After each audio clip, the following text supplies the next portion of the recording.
Dr. Greg Bottaro, thank you for being here with us today. Hey, thanks so much for having me. This is great. So before we get started, I want to have you just tell us a little bit about yourself and your history, how you got involved in the field of mental health. Sure. Well, when I was in college, I first started really thinking about psychology as it applies to a profession. I was thinking about what to do the rest of my life, and I had already been working through some of my own anxiety. My family had gone through the tragedy of divorce, and I was, trying to make my way in college as a freshman. Who am I? What am I going to become? How do I make sense of what had just happened in my family? And by bringing a lot of those pieces together, I found this pathway forward that I thought would make sense for me. And that was, through the profession, or at least through the work of walking with people in their mental health issues. It seems to me that there, at one point, I think it's changing now, but there was this idea that mental health was not compatible with the faith. I mean, part of it's because of the history of mental health and psychology in America. Right. But that's not the case, is it? No, certainly not. I mean, in the U.S., especially, the history of the psychological field is rife with all sorts of really crazy hurdles and hiccups and really upside down ways of thinking. And so, it's very easy to see why there would be some hesitancy to listen to anything coming from psychology as a field. Mm-hmm. Now, I put in air quotes there because what that means is we're not talking about actual psychology or actual mental health. We would have the perspective in our Catholic faith that we are holistic, that we are body, mind, and spirit, and that we have a duty and a responsibility to steward well what God has given us. So we find in the writings of the church fathers, of the ancient, mystics and contemplatives of the church, and Eastern Catholicism, Western Catholicism, a lot of different ways to understand our interiority, what's going on in our mind, what's going on inside of us. So it's not to say that the church is antithetical to mental health itself, but in the 20th century in the U.S. especially, there were trends that certainly were antagonistic to the faith. I think that's a really well and a really, really nuanced way to put it, because it's not so much like discounting everything that happened. It's saying like, hey, these things and the way they were approached did not offer the human person the dignity inherent to them. Exactly. And we need to change that element of it. Yeah, exactly. Okay. And that brings us to kind of what we're here today for. So you were here for the Duke and Altum Conference. Yes. And we're talking about stewarding our young people, helping them to understand and know faith, talking about Catholic education. And you're here to present on that too. So if you could just give us like a quick rundown of what are young people in education, young people in school, whether they're middle schoolers, high schoolers, what they're facing out there in this world today. Yeah, it's pretty terrible what's going on, and people are starting to get hip to it. It's like we have books like The Anxious Generation by Jonathan Haidt that just came out. Bad Therapy by Abigail Schreier recently came out. And so people are starting to wake up a little bit to how bad it really is. And Haidt says something interesting that, people will assume that this is a COVID issue and a lockdown issue and a social isolation issue. But actually, that's not what the data shows. That this is an issue that predates COVID, and things were getting worse already. Mm-hmm. And then, of course, COVID and lockdowns accelerated a lot of that. But what we're seeing today is a separation from humanity. There's a disintegration that is becoming really, really present. And so we have kids that don't know who they are or how to act. They don't know how to be human. And so a lot of what I'm doing in our work at Catholic Psych and the Being Human podcast, we call it Being Human for a reason, is sort of plumbing the depths of what it means to be human, to become reintegrated with our true self. Well, so we have, anxiety, depression. People for a decade have been talking about increasing rates of these kinds of mental health issues. Mm-hmm. And suicide rates were increasing. We see school shootings. We see these kinds of things that have been getting worse for years. Now, all of a sudden, we have other weird issues happening. We have the what we call somaticization of of psychological issues. In other words, the body is now starting to hold and express a lot of this mental health distress. So we have, not just panic disorders, which were already increasing, but seizure disorders. Like kids are increasing and having seizures in the classroom. It doesn't even look like it's related to mental health, and maybe sometimes it's not, but in all, we see this level of distress is getting worse and worse.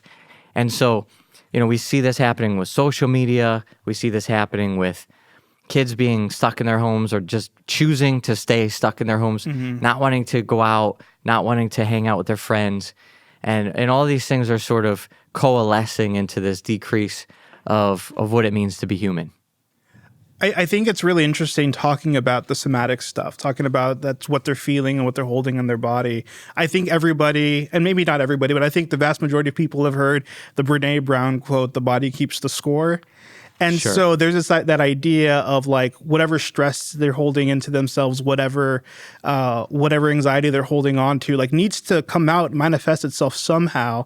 And either like we work out, we do things, we pray to help get all that out of us, or it just sits there and it becomes something else. Exactly. It becomes something different. And what you're saying right there, like, it's manifesting itself in seizures and different things like that. Like the body's trying to figure out what to do with all this extra energy, all this extra pressure, all this extra stress. Yes. How do we even begin to deal with some of that? Like, I know it's one thing when you're noticing within yourself, but as a parent and you're seeing that in your child, like, what do you do?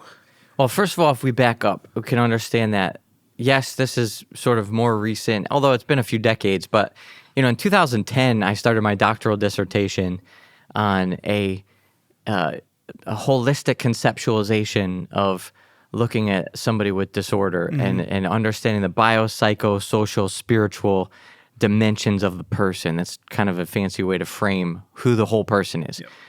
And, there was work by Brene Brown, by Bessel van der Kolk, talking about the body keeps the score. And the thing is, we already knew it. We've known it for centuries. Because what we're going back to, again, is a Catholic worldview, an anthropology of understanding our humanity through the lens of faith and reason, not just science.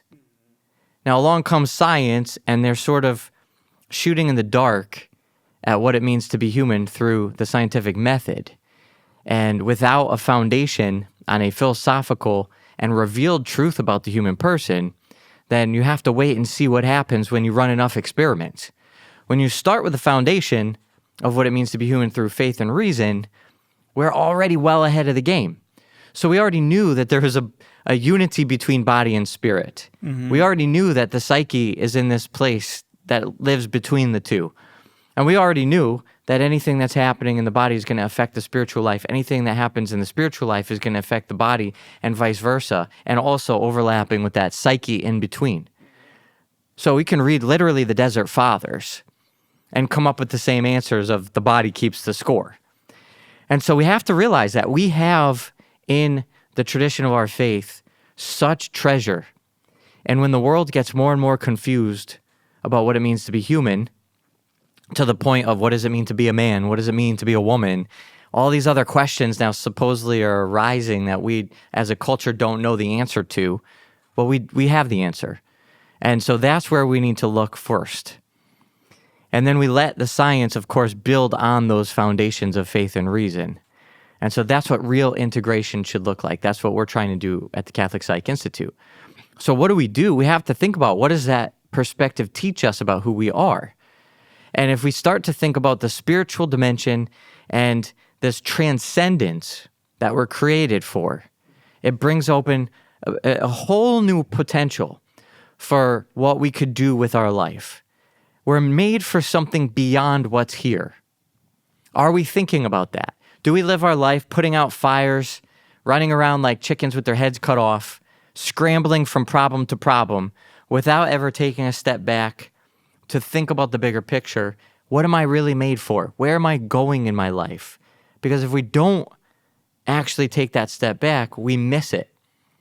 And because of the way we understand our anthropology, if we're not connecting to that intellectual, spiritual pursuit of the things that are transcendent, then we will not know how to line up our bodies on a trajectory that brings us to real happiness.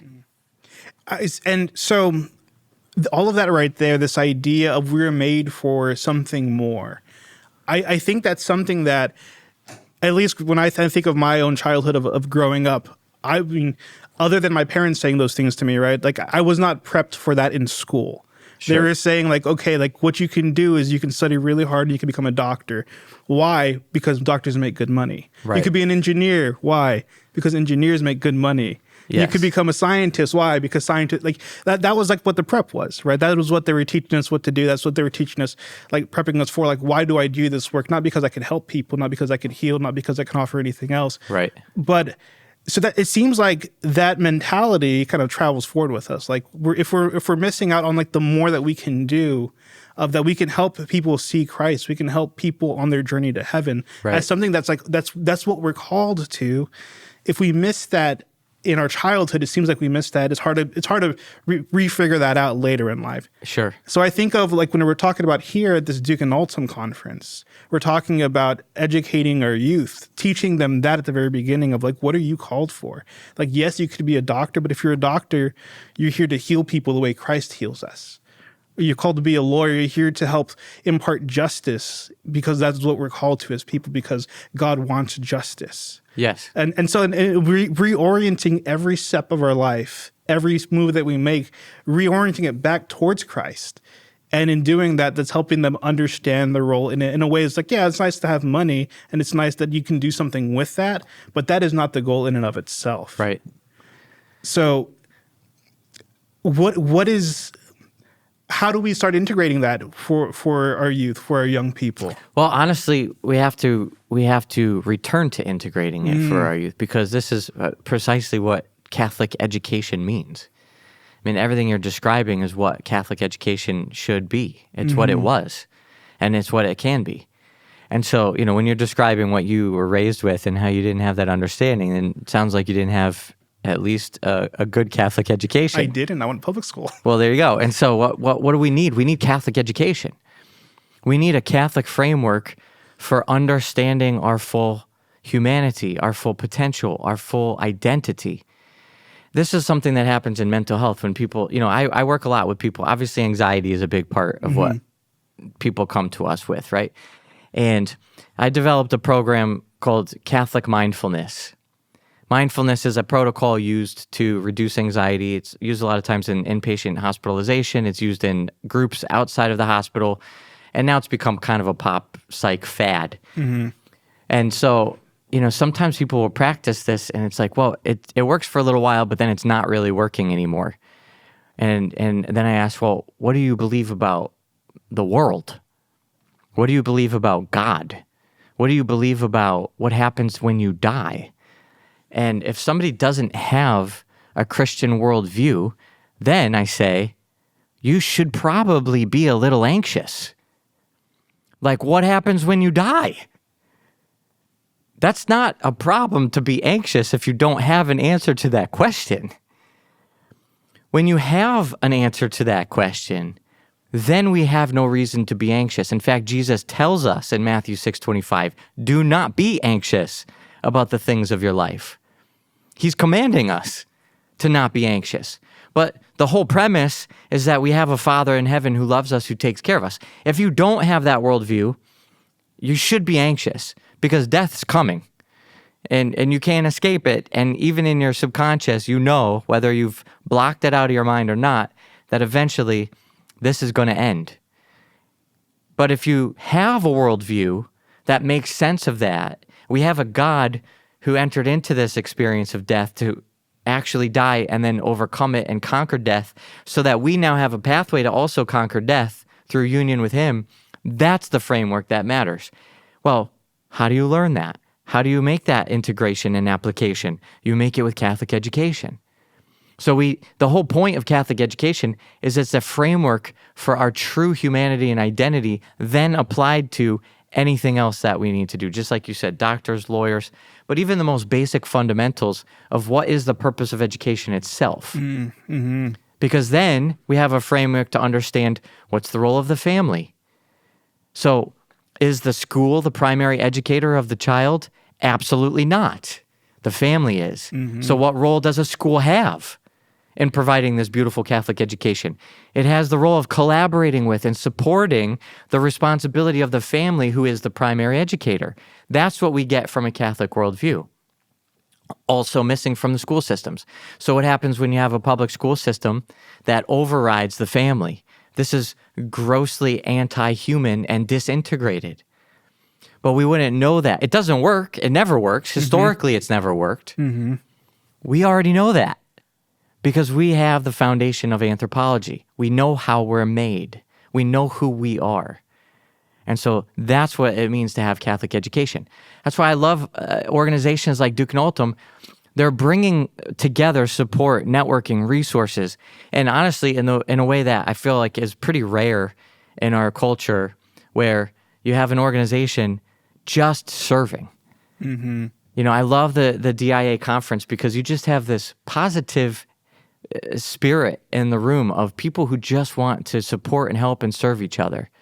And that's something that even in nonprofits, sometimes it's like, all right, how are we going to get the funding? How are we going to get new benefactors on board? How are we going to promote our thing? And it's like Duke and Ultim is a kind of place where they almost kind of disappear into the background. And they just highlight all of the other organizations that are here and create the connective fiber and the tissue so that they can become mutually supportive. So that's what that, and also, by the way, that aligns with our Catholic anthropology. We are made to be in communion with each other, not to be self-serving, not to be self-serving, but to be self-gift. And if we really think about relationships that we have with each other, it's like, how am I serving the other? That's literally what Jesus said. I've come to serve, not to be served. And we're supposed to follow him. So we can do that individually, we can do that in our families, we can do that in our school systems, and we can do that in our organizations that are built to support systems. And it seems to me that this idea of coming together of community is, it's a beautiful thing too, but it's also, they're not even here, they're here to help each other, but they're here to help each other serve a different demographic, to serve the student population, to learn from one another, so that way they're better equipped to help somebody else out. So it's not even like we're doing this to help each other out. It's like we're helping each other help somebody else. Yeah, exactly. That's the goal. Which is even more beautiful than just like, yeah, we're here to help each other. Right. But so you talk about this idea of community. And I know that's a topic of conversation right now, because right now we're in an epidemic of loneliness. Yes. People are having hard times connecting. I mean, with their family members, they're having hard times connecting with friends. We're seeing more and more people who aren't in relationships with, they don't have boyfriends, they don't have girlfriends, they're not getting married. They're not even in communion with themselves oftentimes, right? Just choosing to push off whatever reality is, numbing themselves, spending time on social media, in video games, and in these faux worlds, as opposed to like living their own lives. Right.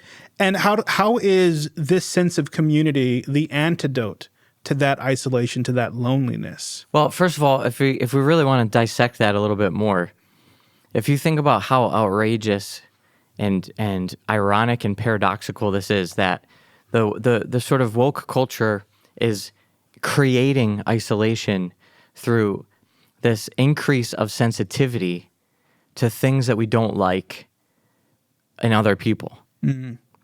And so it's a kind of a weird thing that's happened. But in the 90s and 2000s, there was the buildup of a different kind of psychology called positive psychology. And it was starting to get traction.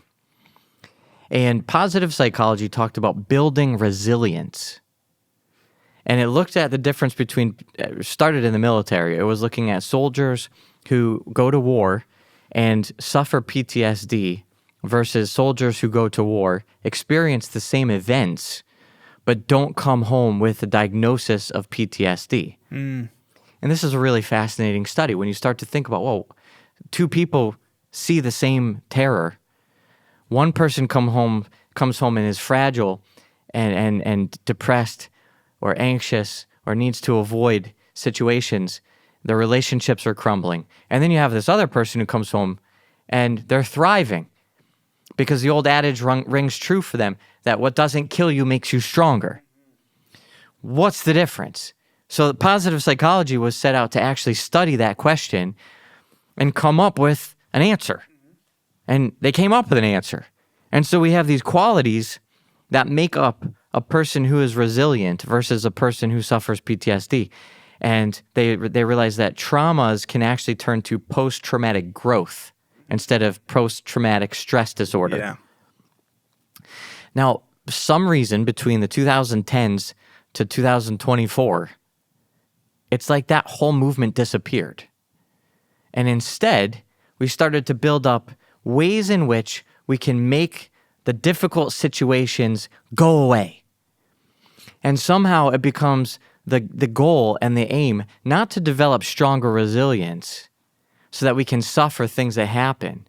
Because, by the way, those qualities of resilience that made the difference between those soldiers can be taught and they can be learned.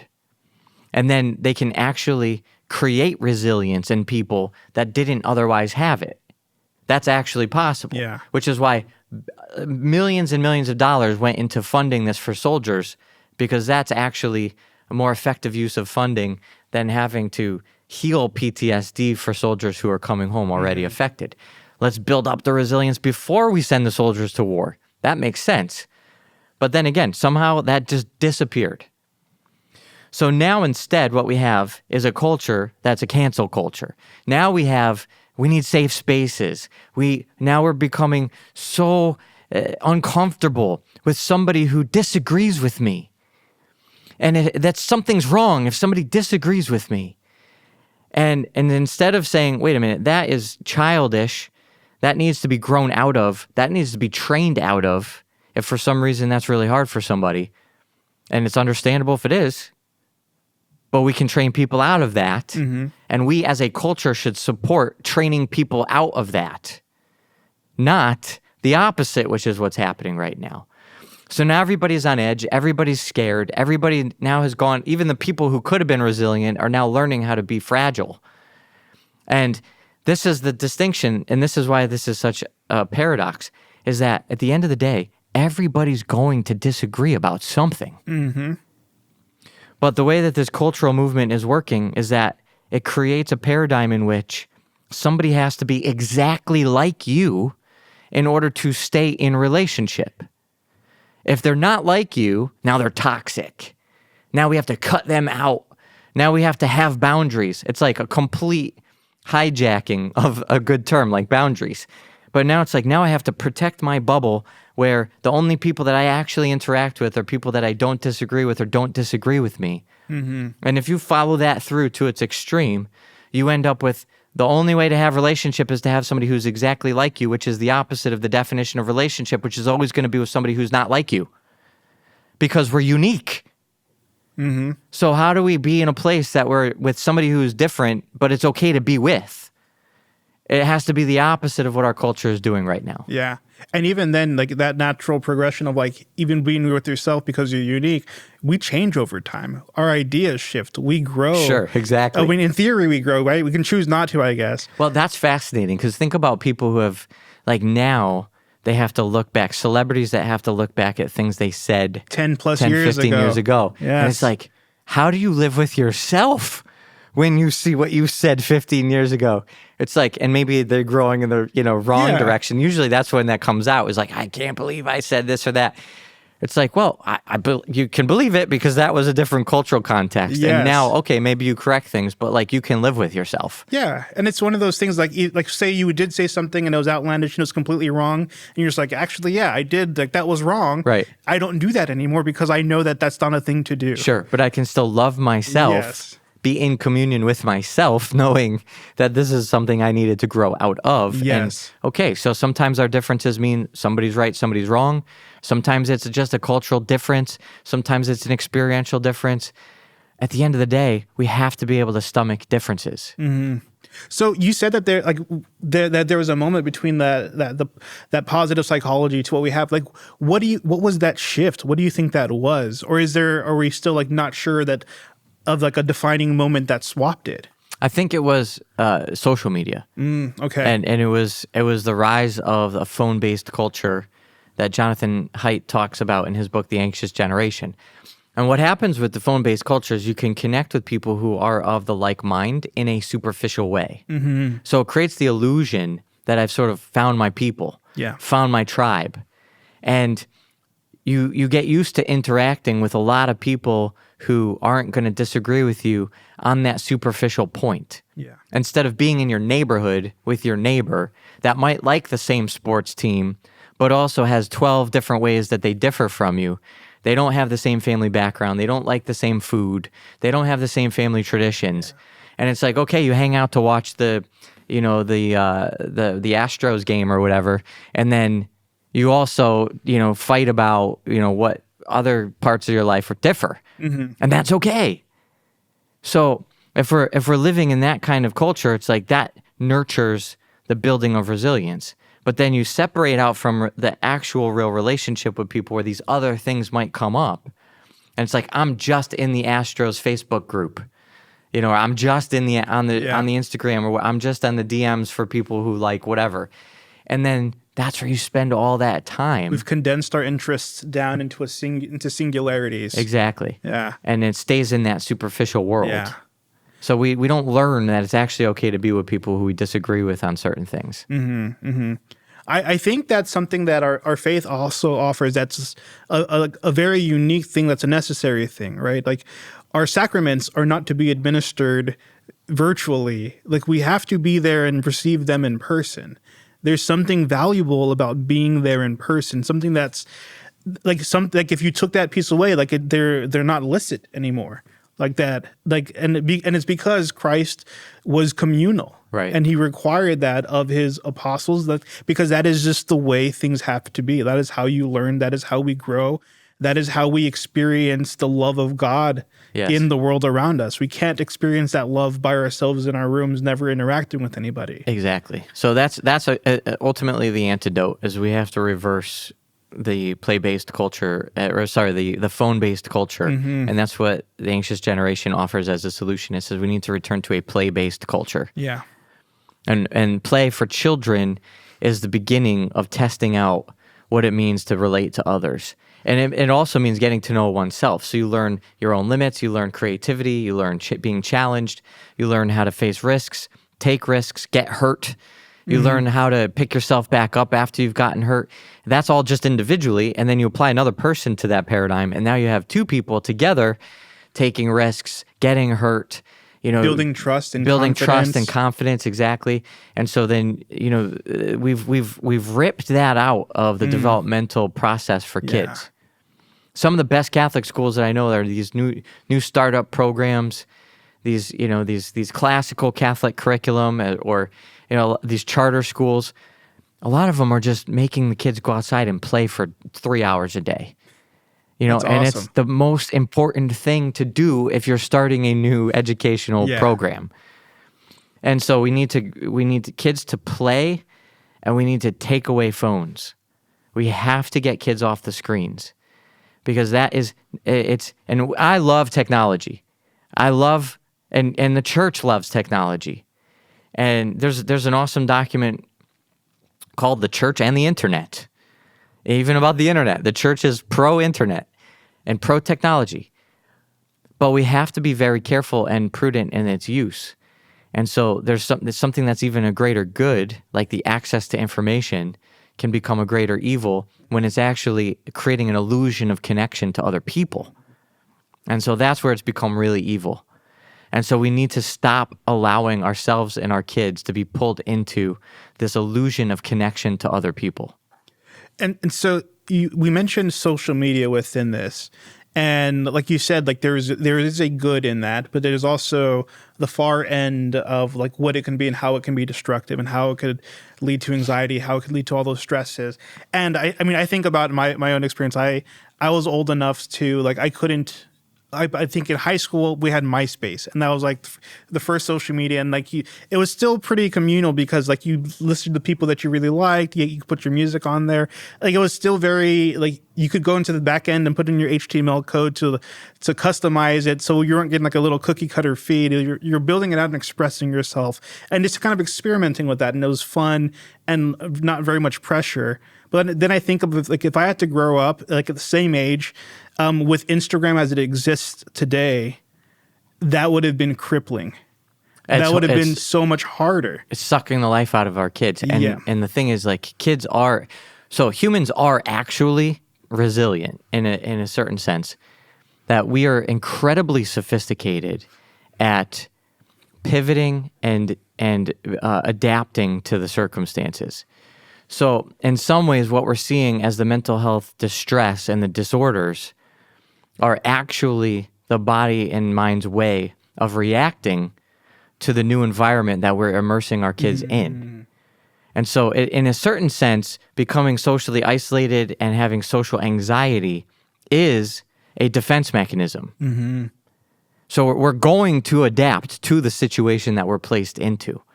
So we couldn't ever sort of go back and be immersed in the culture that the kids are in today. Like, we would crumble because we've already developed patterns of interactions and we've been formed in the culture that we were formed in. And so you can try to relate to other cultures, but it's never going to be the same as being formed in a particular culture. Yeah. So the kids today are developing all of these situations, which is what happens when you take a human person and take them out of these healthy formative experiences like play and relationship, and instead you put a screen in their hand and isolate them from others. And now this is what we're getting.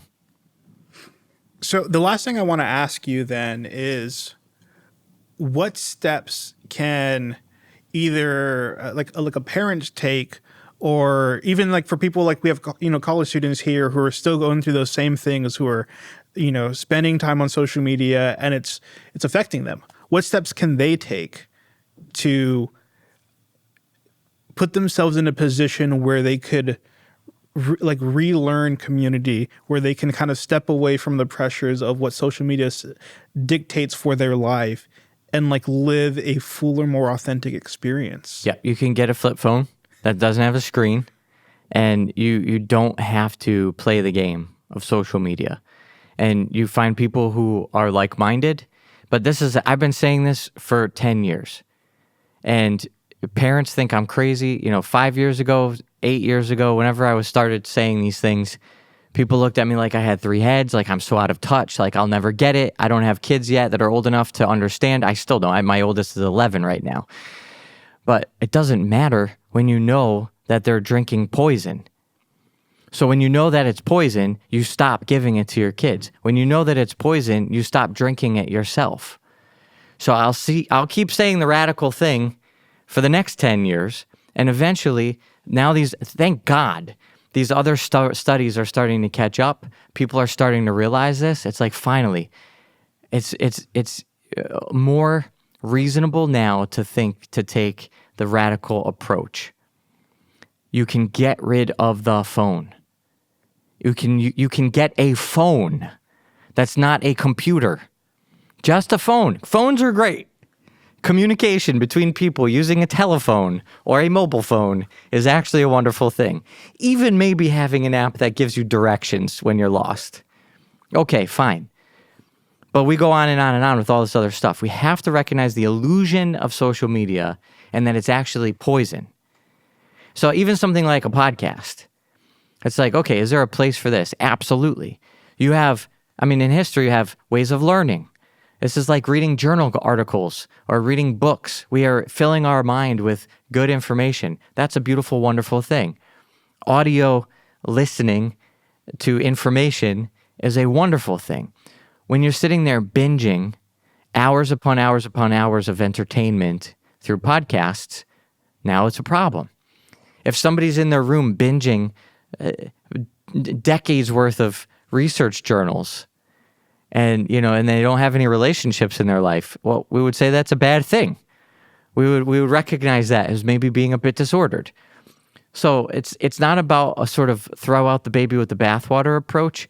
It's about knowing what is the poison and extracting the poison, not ingesting the poison anymore, and then letting the good thing be good.